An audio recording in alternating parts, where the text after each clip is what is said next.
कल्पना करा 2026 साल उजाडलंय आणि व्यवसायाच्या जगात एक प्रचंड मोठी क्रांती झालेली आहे. आर्टिफिशियल इंटेलिजन्स म्हणजे AI आता फक्त एक भारी शब्द राहिलेला नाहीये, तर तो आपल्या रोजच्या कामाचा एक अविभाज्य भाग बनलाय. पण याचा व्यवसायांसाठी नेमका अर्थ काय होतो? आपल्याला जे AI बद्दल माहिती आहे ती जुनी कल्पना आता पुरेशी आहे का? चला तर मग या नव्या AIच्या युगात जरा डोकावून पाहूया आणि या प्रश्नांची उत्तरं शोधूया. AI मध्ये एक असा काहीतरी बदल झालाय ना, जो अक्षरशः सगळं काही बदलून टाकणार आहे. चला या बदलाच्या मुळाशी काय आहे तेच बघूया. याचं नाव आहे एजंटिक AI. आता सोप्या भाषेत सांगायचं झालं तर हा असा AI आहे जो फक्त आपल्या प्रश्नांची उत्तरं देत बसत नाही, तर तो स्वतःहून आपल्यासाठी कामं करतो. तो फक्त आपल्या आदेशाची वाट बघत नाही, तर स्वतःची उद्दिष्ट स्वतः पूर्ण करतो. हा फरक बघा किती स्पष्ट दिसतोय. एका बाजूला आहे आपला जुना पारंपरिक AI, जो आपण काहीतरी सांगितलं की मगच काम करतो, म्हणजे एका साधनासारखा. पण दुसऱ्या बाजूला हा नवीन एजंटिक AI आहे, जो स्वतःहून पुढाकार घेतो, काम करतो, जणू काही आपला एक पार्टनरच.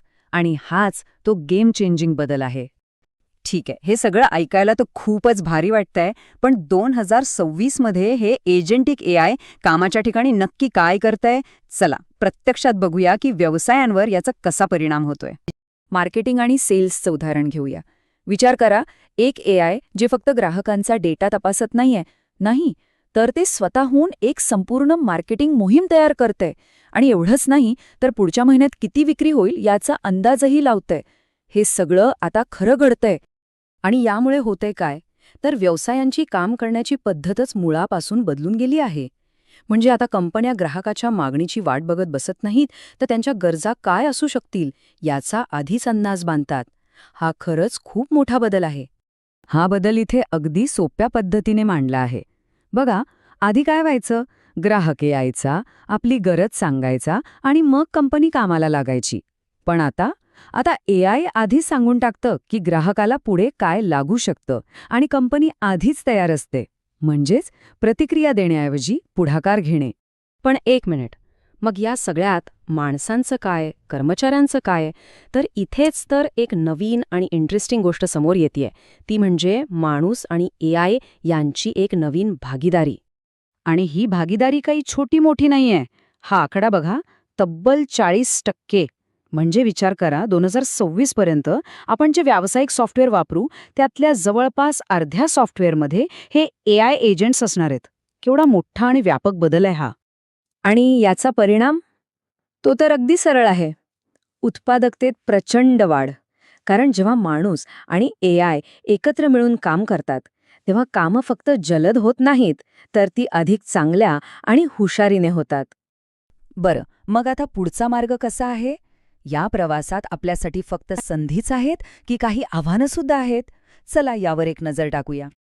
भारतासाठी तर ही एक जबरदस्त संधी आहे. कारण आता AI स्थानिक भाषांमध्येही उपलब्ध होतंय.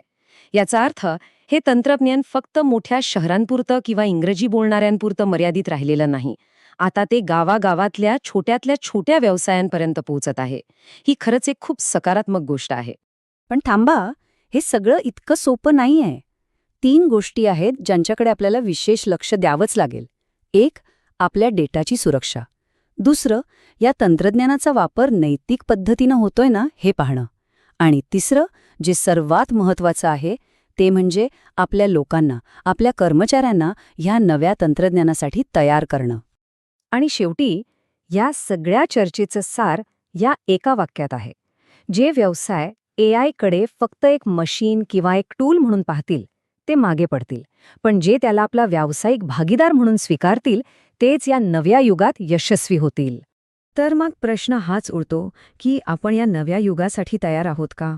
आपला व्यवसाय या मोठ्या बदलासाठी सज्ज आहे का? यावर विचार करायला हवा.